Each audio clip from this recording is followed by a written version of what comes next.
Et à la fin du donc évidemment, chiot, ils font plein de bêtises, ils s'énervent pas, truc et tout. Et comme si qu'il a des vu quoi. Et à la fin du jour, votre famille, il fait mes chers élèves, vous n'y arriverez pas, mais là, et le gars qui parle après, truc. Bon, mais ça, c'est un niveau. Mais comme dit Daniel, la colère, ça revient.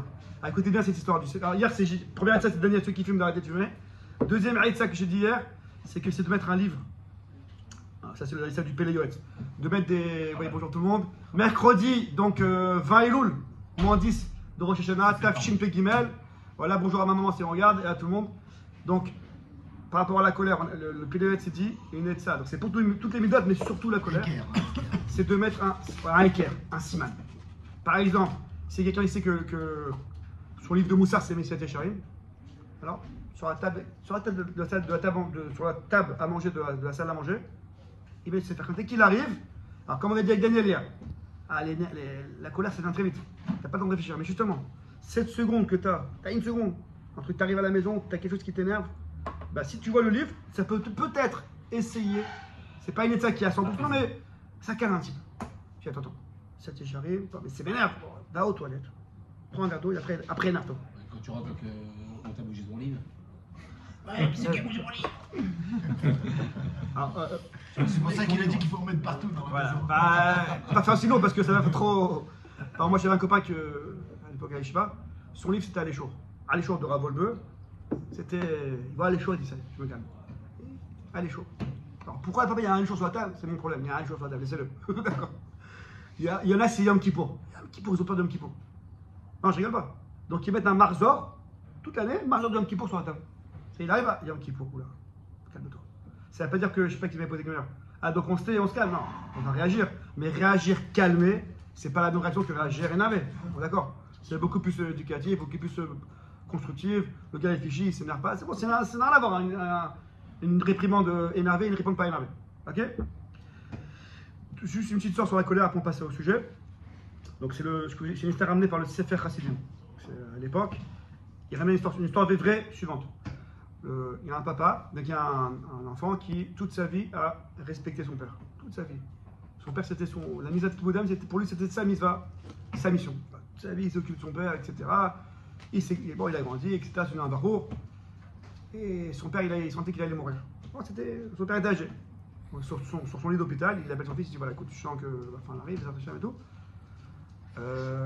Non, c'est-à-dire. Le coffre. Tu vois là pas les clés. Sous les. Ça s'appelle. Les là du. Ouais. Non, c'est dans le sol, les. Comment ça s'appelle les.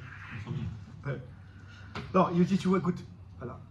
Toute ma vie, tu m'as respecté. Le respect que tu m'as donné, c'était vraiment. C'est incommensurable. Hachem te donne beaucoup de service. Mais de la même façon que tu m'as honoré de mon vivant, honore-moi aussi lorsque je serai mort. C'est évident, quoi. Kaddish, truc, ça c'est sûr. Je ne ferai pas ça. Et je te demande une chose à faire. L'honneur que tu me dois après la mort, c'est de faire cette chose. Dis, le jour où le karas monte la colère monte à ton esprit, à ton cœur, n'importe quel karas, c'est que la nuit passe. Et après, tu t'énerves, après tu laisses une nuit passer. N'importe quel karas, petit, grand, moyen. Qu'est-ce que je te pense? Ça a l'air pas beaucoup, c'est fort, mais je sais que tu as un fils fidèle qui m'a honoré de mon vivant, tu m'honoreras aussi de moi. Agave, c'est pas le sujet, mais en parenthèse, il y en a qui disent que honorer les parents après la mort, c'est plus, au moins au même niveau que le vivant. C'est pas rien, quoi. Bon, ok. Le Bahour, il se marie, son père il meurt, le Bahour, il se marie, etc. C'est une vraie histoire du Sfarasim réel, quoi, des centaines d'années. Et bon, il est avec sa femme, il n'y a pas d'enfant. Ils n'ont pas d'enfant. Et du coup, il a plus de part d'un ça. Donc il dit, sa femme, écoute, je vais partir quelques mois à l'époque, il fallait prendre le bateau dans une contrée un peu lointaine. J'espère revenir avec de l'argent. Et d'ici là, voilà, bon, sa femme, elle accepte, il n'y a pas le choix. Donc à l'époque, il n'y a pas internet, téléphone, rien. Ouais, il part dans un bateau, on ne sait pas quand il revient, on prie qu'il revient, tout se passe bien, bon. Il part. Et là où il part, le prochain, il fait fortune, ça marche et tout. Donc il décide de rester quelques années. Sa femme, entre-temps, elle tombe enceinte. Ça veut dire que lorsque son mari l'a quitté il y a quelques années, eux, ils étaient sûrs que, bon, il n'y a rien du tout. Et en fait, à l'époque, il n'y avait pas comme maintenant les systèmes de médecine où tu peux voir ce que tu es enceinte ou pas. La dernière fois qu'ils sont partis ensemble et qu'il est parti, après le travail, en fait, elle était enceinte. Donc je vais là-bas. Il est parti une quinzaine d'années. Ah, il abuse le mec. Ah ouais. Bon. Sans donner une nouvelle. Pas une lettre. Ouais, ça, avec 15 ans. Son enfant, Qui vient, le mec son enfant est grandi. Et un beau barreau comme ça de 15 ans, 15-16 ans peut-être. Et le mari, donc il revient après 15-16 ans. Bon, pas de télégraphe, rien du tout. Il vient, il monte chez lui à la maison et il entend la voix d'un homme qui parle donc avec sa femme et qui parle un petit peu de manière amoureuse, mais nous on sait que c'est son fils, donc c'est pas choquant. Mais pour un gars qui sait pas que c'est son fils, maman, comment je t'aime, il n'a pas dit maman, je t'aime, il a dit je t'aime, maman, t'es la femme de ma vie, t'es là tout pour moi. Et puis il entend un bisou. Alors les potes, apparemment, dans les faits, ils disent qu'il ouvre la porte, apparemment c'était ouvert, bon. Il ouvre la porte, là, il sort un couteau de son sac, il dit je vais ouvrir la porte et je le tue. Et au moment où il ouvre la porte, il dit aïe, mon père. Mon père il m'avait dit, Une nuit. passe la nuit. Donc il lâche le couteau, il ouvre la porte gentiment, et il va vers le monsieur pour lui parler sans s'énerver, et il dit mais... Non, Mechila. Il ouvre la porte, et à ce moment-là, il attend que la maman a dit à son fils, ah, si ton père il savait qu'on a eu un enfant, alors il serait revenu beaucoup plus loin, un truc comme ça. Voilà, il dit, heureusement que j'ai... Il dit, Baruch Hashem, que j'ai écouté mon père, que je ne suis pas allé sur place. Sinon, il dit, sur la colère que j'avais à ce moment-là, il dit que la colère que j'avais à ce moment-là, ben j'ai bien, après ça, dans sa femme et tout, il dit même pas, j'aurais écouté, j'aurais ouvert la porte, directement, j'aurais enfoncé le couteau. Vous voyez là? Il dit, c'est faire Hassim, comme quoi, le fait de ne pas se mettre en colère, ça peut sauver une vie. Donc, il y a la vie de beau comme ça? Alors les amis, on va passer à Shalom Bayit comme d'habitude et après, alors je vous explique, normalement je fais beaucoup de Shalom Bayit. Yann, ça va? Je suis content que tu sois revenu, bon, ça marche au travail? T'as vendu des appartements, tout va bien? Bon, prochaine. Les immeubles, ouais. Troisième meuble, et alors. Ça. Alors, les amis, normalement on fait un peu plus de Shalom Bayit, on va faire que 5-10 minutes là maintenant. Mais comme nous sommes à 2 semaines de Rosh Hashanah, et 10 jours. à 10 jours, ouais, à 10 jours, et je pense voilà, que une des résolutions qu'il faut prendre avant Rosh Hashanah, c'est se renforcer dans l'Ilchot Nida. Donc ça vaut le coup quand même qu'on commence. Ouais, normalement on a dû commencer il y a 2 mois, c'est l'Ilchot Nida. Ouais. Après on l'a rendu Ilchot Shiur de Shalom Bayit. Peut-être avant 2 semaines avant, on revient un petit peu pour remettre un peu le sujet de l'Ilchot Nida dans l'esprit des gens, avant Rosh Hashanah, peut-être ça peut faire quelque chose, ça peut motiver, prendre des bons hommes, mais quand même on va commencer avec Shalom Bayit. Ça va Morgan? Bon Yann, tu t'es venu toujours on fait l'Ilchot Nida. Normalement on fait Shalom Bayit. Alors on y va. Alors la Gemara nous dit dans Masechet Rosh Hashanah. La Gemara nous dit que... Bon. La Gemara nous dit... on remercie Nati Ben Simon pour les photocopies en couleur. Attends, c'est trop... Je suis encore mon... Pendant 20 ans, j'ai travaillé avec des photocopies noir et blanc, avec Chouline, des trucs et tout. Là, en une seconde, j'ai des trucs en couleur. Remercie-le après la première facture. Oh mon Dieu. Alors, la Gemara nous dit dans Masechet Rosh Hashanah. Imrou lefanai malchuyot kede... Quelqu'un connaît la suite? Kede shitamnichouni alechem. Donc la Maseret dans Maseret Rosh Hashanah, Daf Tetzain Amoud Aleph, donc c'est le Daf, ouais, Tetzain Utret, qui parle de Rosh Hashanah, des Tfilot, etc. C'est vraiment super. Là-bas, la Gemara elle dit, Braïta, Tanya, Amar Abi Akiva, donc à Pessah, comme on est jugé sur la récolte, on doit ramener donc le Korban à Omer. À Shavuot, comme on est jugé sur les fruits de l'arbre, on doit ramener du blé. J'ai ramène que ce Rabbi Akiva, il pense que le blé, c'est un digne d'arbre, c'est un autre sujet. Et à Sukkot, comme on est jugé sur l'eau, sur les pluies, ça commence l'hiver, on doit ramener ce qu'on appelle dans le Mitamlash le Nisur Amaim, les libations d'eau. Et Rabbi Akiva commence, il termine et dit, et à Rosh Hashanah, Hachem il dit, dites-moi, dites devant moi, Imrou lefana et Malchuyot, Morgan, dites devant moi, Malchuyot, donc c'est quoi Malchuyot? c'est dans l'Amida du Moussaf de Rosh Hashanah, c'est le plus grand Moussaf de l'année, on a une série de 10 psukim. Donc 10, ouais, on a tout le début de l'Amida, jusqu'à Takadosh. Après, on a tous les oufren. Oufren. Après, Ata Bechartanu, etc. Et après, on arrive au Moussaf de Rosh Hashanah. On commence avec la ptira, l'introduction, Alenu le Shabbat. Et là, on va prendre en 10 psukim qui parlent de Malchuyot, de la royauté d'Hachem. Malchut d'Hachem. Après, 10 psukim qui parlent de Zichronot, que Hachem il se souvient de tout. Et qu'il n'y a pas de. Chez Hachem de. En Shicha, il n'y a pas d'oubli, etc. Zocher Aberit, Zichronot. Et troisième partie, Shofarot. 10 psukim qui parlent de Shofar. Toujours avec un petit texte d'introduction, les 10 psukim. 3 de la Torah, 3 du Nar, 3 des Ktuvim et 3 du Nar, dans toute la. Après un dixième encore de la Torah. Et après une petite Khatima, on termine la bracha avec le Sar de la bracha. C'est mon shkaloba. Et après Retse, etc. Hachem il dit, Omer Abakiva, Hachem il dit, dites devant moi les Malchuyot, donc le pasuk où je suis roi, on me proclame comme roi. Pourquoi? Afin de me faire régner sur vous. Donc, le but des psukim, c'est pas seulement de les dire. Bon, c'est sûr que d'après la Kha, tu l'as dit, Théo, mais c'est quoi la profondeur de ces psukim? C'est à ce moment-là d'accepter la royauté d'Hachem sur toi. C'est Rédis Lemfaché, moi je vous fais encore dans 30 secondes, que le principal de Rosh Hashanah, c'est combien à Rosh Hashanah tu vas accepter sur toi la royauté d'Hachem. C'est-à-dire que, ok, tu as des Yetzara, c'est compliqué.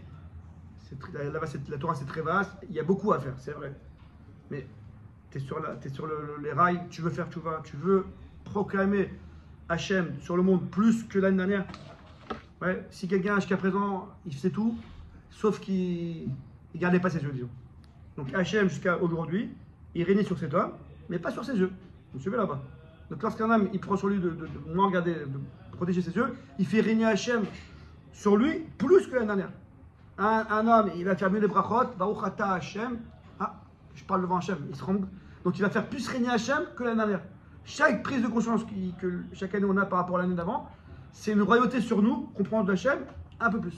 C'est ça Tamnichouni Alechem. C'est pas de dire Hashem Hashem c'est le roi du monde et quand il te demande quelque chose, t'es pas leur fils. Non, c'est pas ça le roi du monde. Ouais, je suis un super serviteur, j'ai mis des pancartes partout, Hashem Allah. Et quand il t'appelle, il te dit, tu sais, dans la rue, arrête de regarder les belles femmes. Ah, je peux pas. Alors, je suis pas ton roi, mon fils. Je suis pas ton roi. Tu peux dire à tout le monde que je suis ton roi, je suis là depuis le matin au soir. Tu peux chanter le matin à 6h30. Mais sur toi, je suis pas ton roi. Non. Regarde. Non, je comprends. C'est bien d'aller se rote. C'est bien d'aller se rote. J'ai du mal à comprendre. C'est Talichonia Alechem. Ça veut pas dire que t'es pas mon roi. Ah. Tamichonia Alechem. Ça veut pas dire que t'es pas ton roi. En roi. Oh, ok. Oubliez les histoires des yeux. Non, mais. Non, tu peux être ton roi, mais.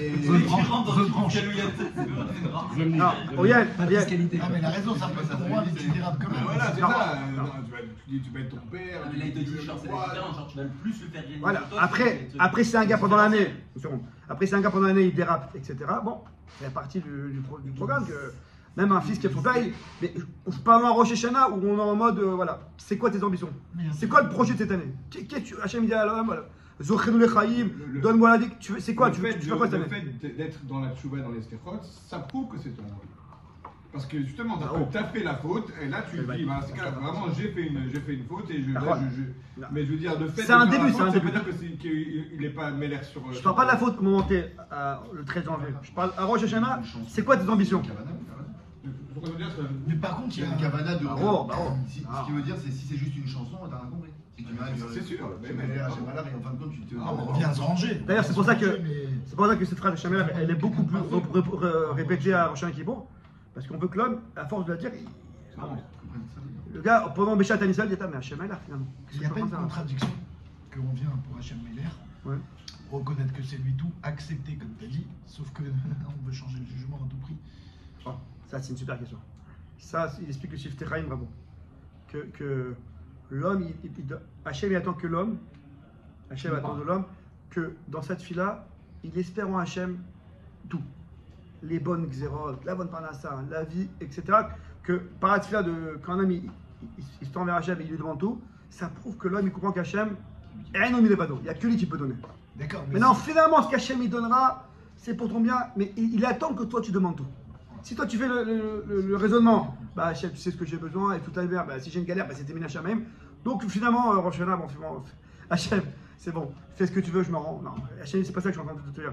Il faut que tu pries, que tu me montres que vraiment, tu attends tout de moi, que tu n'as pas d'autre issue. Comment tu me montres ça? Tu pries surtout. Maintenant, d'un côté, fais confiance que ce qui arrivera, t'inquiète pas. Mais je veux que tu me demandes tout. Adak. Exactement. Je sais que ça vient de toi et que c'est toi qui gère tout.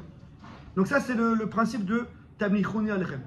D'accord, faire régner Hachem sur nous. Alors encore une fois, Rabbi Uriel, comme il dirait Shrek Salanter, c'est sûr qu'il va déraper et qu'il ne peut pas tout faire du jour au lendemain. Mais il faut que dans ses ambitions, dans sa Shashifa, même il veut devenir un Eved Hachem.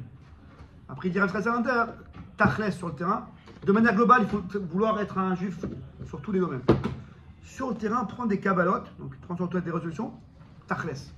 Prends une résolution, 2, 3, des trucs que tu peux faire, que tu pourras tenir. Pas des grandes choses, pas des trucs bidons, des trucs qui sont à niveau, mais qui te font avancer. Ils disent les Sfarim que quand on prend une Kabbalah, donc on ne peut pas tout faire et c'est compliqué, mais au moins de prendre une Kabbalah sur une chose, sur un point qui est chez nous, qui est central. Donc quelqu'un il est coléreux et il prend une Kabbalah par exemple, qui va faire Tikkun Rasot tous les soirs. Encore une fois, c'est bien de faire Tikkun Rasot, je ne suis pas contre. Mais il n'a pas travaillé la Nekuda centrale pour laquelle il est venu au monde. Ça ne veut pas dire qu'il va prendre aussi d'un autre côté avec Kabbalah qui ne s'énerve plus. Non. Et prends un truc, voilà, quand tu arrives à la maison, je prends sur moi que les 5 premières minutes, j'arrive tous les soirs à 20h à la maison. De 20h à 20h15, quoi qu'il y ait, je ne m'énerve pas. La maison est brûle, je ne m'énerve pas. Un quart d'heure. J'ai l'impression que de prendre une Kabbalah à Elul, de faire spécifiquement quelque chose pendant Elul, c'est montrer tes sheifot. C'est de dire à Kadosh Baruch Hu, c'est ça ce que je veux faire. Je vais peut-être pas réussir, mais c'est ça ce que je veux faire. Oui, dans les sheifot, il faut aller au bout du truc. Non, mais c'est pendant Elul. Pendant Elul. Non, mais il y a un truc un peu mytho dans Elul qui te dit bon. Non, les sheifot, c'est pas du mytho. Non, mais c'est. Oui, il y a dit c'est Elul, je fais ça, allez, Elul. Je supprime une application qui me pourrit la vie. Là, tu parles de Tachles. Oui, Tachles. En Elul, tu dis bon, je supprime, on verra ça après Kippour. Mais ça montre juste tes sheifot. Ça montre que tu veux, t'arrives pas, mais en tous les cas tu essaies. D'un autre côté, on a vu hier que tu peux pas aussi prendre des objectifs que tu sais profondément que tu peux pas, et tu fais semblant. La différence de sheifot et Kabbalah. Que tu prennes des trucs que tu as un potentiel, voilà, il y a deux choses, potentiel d'y arriver, mais il y a deux choses. Tu sais que tu n'as aucun potentiel d'y arriver. Daniel, les deux sont vrais. C'est la Kabbalah dont je vous parle avant Shana Kippour pour toute l'année, celle de Rav Sainter, c'est la Kabbalah pas mytho, c'est la Kabbalah petite, adaptée. D'un côté, David il a raison qu'en Elul et à Aseret Yemei Teshuvah, on peut faire des. Le Rabbi dit qu'on doit faire, on peut faire des anagotes qui ne sont pas à notre niveau, au moins pour montrer à Hachem que voilà.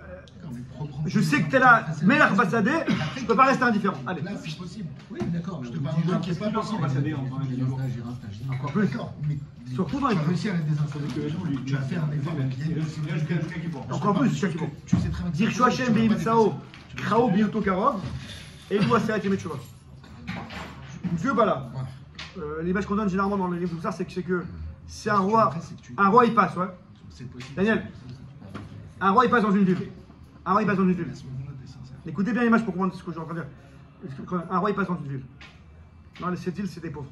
Ils n'ont pas les moyens ni de refaire la peinture des bâtiments, de refaire les ponts. Ils n'ont pas d'argent. Mais le roi il passe. Alors qu'est-ce qu'ils font? Ils achètent une façade mytho. Voilà. Et le roi il passe. Alors, le roi il sait très bien que c'est une façade mytho.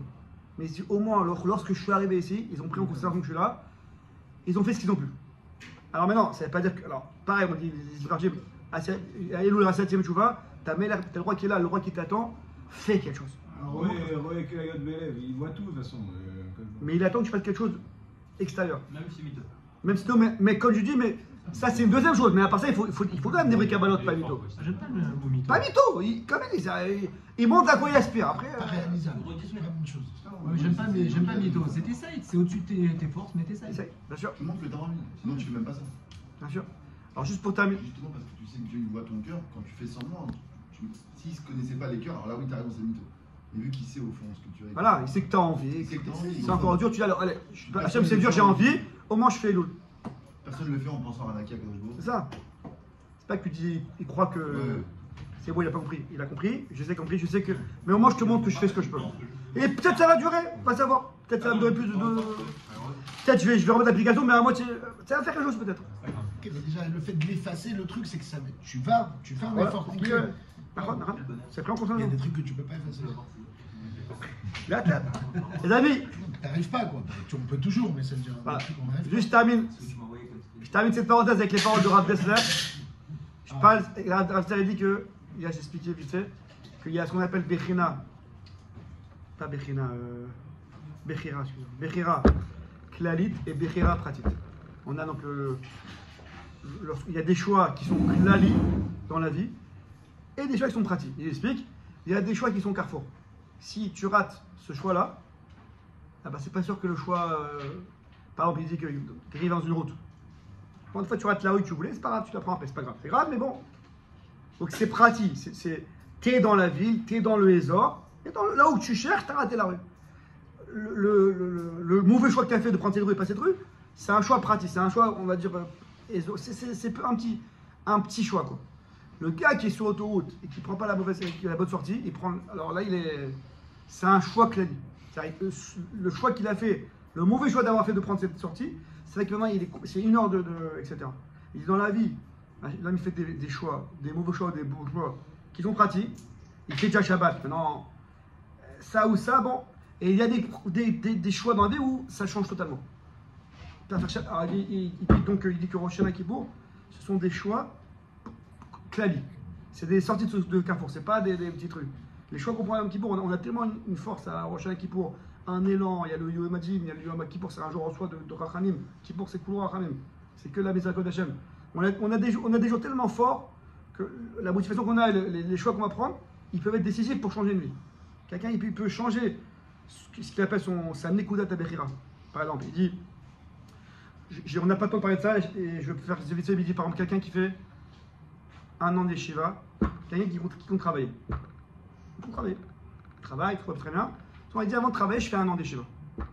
Il dit, cette décision qu'il prend, c'est pas une Bechira pratique. C'est un truc un petit peu dans sa vie qu'il a rajouté. Ça change toute sa vie, il dit. C'est toi maintenant qu'après il va travailler. C'est pas qu'on l'embrouille, il va travailler après. Non, Kélou, c'est pas un an pour. On essaye de. Non, c'est pas ça. Mais après le choix du travail qu'il va prendre, il va prendre un travail qui est caché, si c'est en France, qui a les fêtes, qui a Shabbat. Après la femme à qui il va se marier, c'est une femme qui va être adaptée à son niveau. Là, comme je rappelle souvent, ce qu'il dira Dreyfus, que lorsqu'on fait tchouva après le mariage, c'est pas pareil quand on a fait tchouva avant le mariage. Vous savez ça? Quand on a fait tchouva après le mariage, alors on s'est démarré avec une femme, on a pris une femme à ce moment-là, une seconde, écoute Chouvo. On a pris une femme à ce moment-là qui était à notre niveau adapté. Après, l'homme il va à la choule, il a des copains, il a des cours, vous savez, l'homme il est toujours en truc. La femme elle est à la maison, elle n'a pas forcément ça. Je suis pas en train de critiquer les femmes, mais ils n'ont pas la même aide. Et donc, le mari, tac, la femme reste là-bas et toute leur vie ils sont en train de traîner. Oui, non, à chaque sujet de religion, cette école, pas cette école, c'est que des combats. Non, ça ne veut pas dire qu'il doit divorcer tout, il reste avec elle et tout ira bien, et il faut travailler, mais si un gars il a fait tchouva avant le mariage, donc il a déjà son niveau de religion qui est plus ou moins là où il veut aller, il prendra la femme qui est plus adaptée à ça, et donc, après toute la vie, ils sont à deux dans chaque chose. Le mariage c'était tchouva déjà. Ah mais, c'est pas ça que je veux dire, je suis d'accord. Mais je suis en train de dire que c'est beaucoup plus compliqué de tirer une femme qui n'est pas au même niveau. J'ai envie de te dire, c'est évident, hein. Même si tu es au niveau et ta femme elle évolue pas, tu l'as prouvé toi-même. Que la vie est tellement vaste, même si, disons le mec qui fait la yeshiva, tu as dit il va tomber sur une femme qui a... Ah il va tomber, donc c'est choix, il va choisir autre chose. Ok, mais sauf que même dans cette optique-là, puisque la femme elle n'a pas le même entourage, il y aura toujours un écart qui va se créer si quelqu'un il évolue constamment. Je te parle.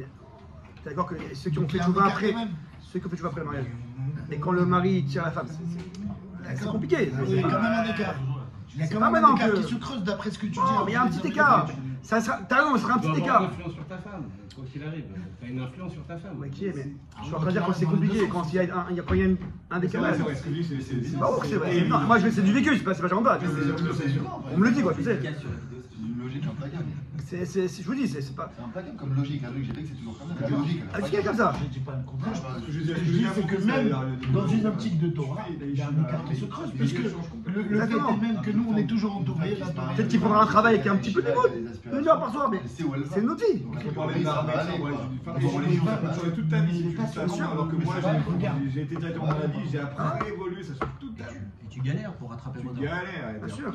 Non, et je vous dis, encore une fois, la femme, même après la choupe, même après le mariage, on aime sa femme, on fait, bien sûr qu'on va avoir ensemble, on va tout faire pour travailler, on va influer sur elle, c'est sûr. Mais chaque sujet de religion, c'est un combat. Je vous dis, c'est des gens qui me battent, c'est pas moi qui avance. Chaque chose, c'est un combat. Quelle école? Non. C'est trop religieux, c'est pas. Non. Ça, c'est religieux, ça, n'y a pas le français, ça, le. Chaque chose, c'est un combat. Shabbat, chaque chose dans le Shabbat qui veut faire le truc. Et je la comprends, elle, parce qu'elle n'est pas au niveau. Tu l'as ramaqué, la femme. Quand tu t'es marié, elle a 10 ans, tu faisais Shabbat, non, tu fais Shabbat. Alors, je comprends que lui, il veut la faire, tu vas, et c'est le but. Ben d'un côté, le petit ton fils, t'es monté là-bas, moi je suis encore là-bas, fils. Et moi je suis pas toujours à la Shiva avec tes copains, avec tes rabbanim et tout. Alors, encore une fois, si maintenant on s'est marié, c'est comme ça. Il faudra être ouvert, et prendre conseil, et faire tout pour que Shalom Bayit il reste. C'est évident, je parle pas de ça. Mais on est d'accord que ouais, non, en tout cas, comment dire, l'aspiration de l'homme lorsqu'il cherche une femme, avant, après, tu vois, c'est pas la même chose, c'est sûr. Non? Bon, ça c'est pour vous dire en un mot que ce qui te rappelle ça, à Rosh Hashanah et Kippour, on a une Nekuda de Bechira, donc un choix de libre arbitre qui peut monter de niveau. C'est plus que je fais Shabbat ou je fais pas Shabbat, c'est plus ça du jour. C'est Vadaï que je fais Shabbat. C'est est-ce que maintenant je vais à la choule ou pas? On peut chaque fois augmenter son niveau de Bechira. Bon, il y a 50 ans, mon niveau de Bechira, c'est ce que Shabbat, j'ai de ma télé. Ça y est. J'ai pris sélection, ça c'est déjà une Nekuda, un point. Ce point de libre arbitre, il est déjà passé en bas. Maintenant, je fais un autre point.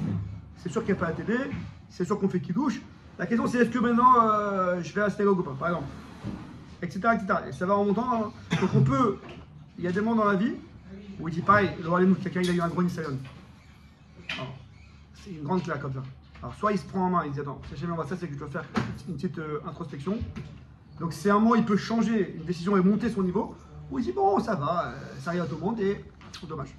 Les amis, tout ça c'était pour vous dire, je voulais faire 5 minutes de Shalom Bayit. Les amis, pourquoi je vous ai ramené tout ça? Bon, vous lirez la feuille tout seul. C'est que. Vous voulez pas ça? On ne peut pas Nida? Bon. Non, je vous dis un mot vite fait. C'est que il ramène donc le Saba Bikelem. Donc vous connaissez Saba Bikelem? Donc Saba Bikelem c'est le maître du Moussar, ouais. Tous les grands du Moussar. Tous les grands du Moussar, ils sortent du Saba Bikelem. Saba Bikelem c'était à Kelm. C'était la ville du Moussar. D'accord? Et il ramène donc comment on peut faire régner Hachem sur soi. À part le fait de travailler sur les midot et de travailler sur les avérotes. Il dit, on a l'impression que dans la Torah, je vais prendre le fromage, juste pour c'est dans les choses. Parachat Azim, nos amis. Et Parachat Vezot Aberacha, excusez-moi. À la fin de la Torah, dans la Parachat Vezot Aberacha, les amis. Oh! Bravo.